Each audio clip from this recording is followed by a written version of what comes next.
આપણામાં એક કહેવત છે કે ઘરડા ગાડા વાળે અથવા ઘરડા વગર ગાડા પાછા ન વાળે. આ કહેવત કઈ રીતે પડી તેની પાછળ એક રસપ્રદ વાર્તા છે. આ વાત છે જૂના જમાનાની. તે સમયે લગ્નની જાન બળદગાડામાં જતી હતી. એક હરોળમાં લગભગ 70 થી 80 બળદગાડાની લગાર અને વરરાજો પરણવા જતો હતો.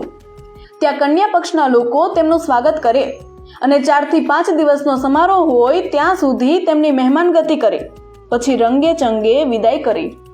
હવે આવી જ એક જાન ગામમાંથી નીકળવાની તૈયારી કરી રહી હતી. પણ એવું થયું કે જેના લગ્ન હતા તે ભાઈને કોઈ વડીલ સાથે કોઈ બાબતમાં વાકું પડ્યું હશે. એટલે તેણે ગામમાંથી પોતાના લગ્નમાં આવનાર સૌને એક ફરમાન મોકલ્યું કે મારા લગ્નની જાનમાં એક પણ ઘરડો માણસ ન જોઈએ, માત્ર યુવાનોએ જ આવવાનું છે. હવે વરરાજાનું જ ફરમાન હોય તો માનવું તો પડે જ. આખરે લગ્ન પણ તો એના જ છે ને. બધા યુવાનો લગ્નમાં જવા માટે તૈયાર થવા લાગ્યા. બળદગાડા તૈયાર થવા લાગ્યા.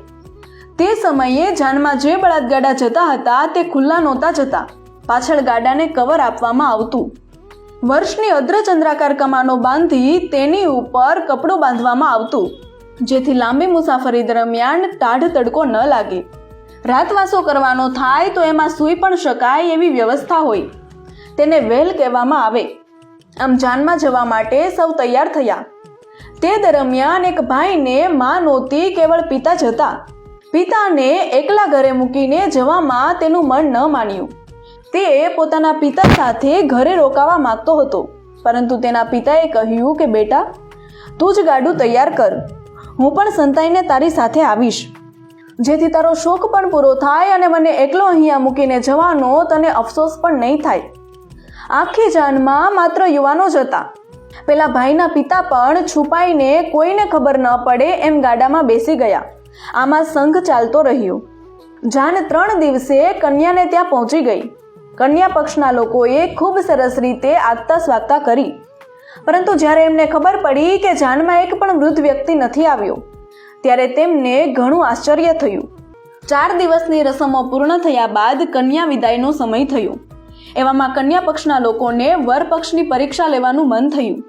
એટલે તેમણે એક શરત મૂકી, અમારી કન્યા ત્યારે જ વિદાય થશે જ્યારે કન્યા ઘરની આગળ રહેલા કૂવાને તમે લોકો આખો ઘીથી ભરી દેશો. વર પક્ષના બધા લોકો ચિંતાતુર થઈ ગયા કે ભલા આખા કૂવો ભરાય એટલું ઘી લાવવું ક્યાંથી.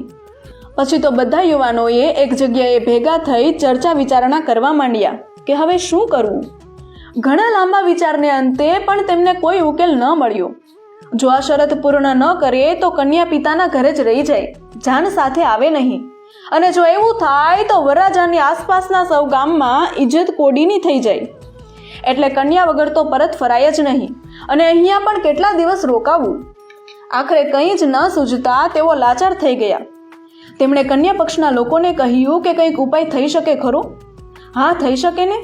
તમે તમારા ગાડા અહીંયા જ મૂકીને ચાલીને જાઓ, હારી ગયાની નિશાની રૂપે. તો અમે કન્યાને તમારી સાથે જવાની મંજૂરી આપીશું.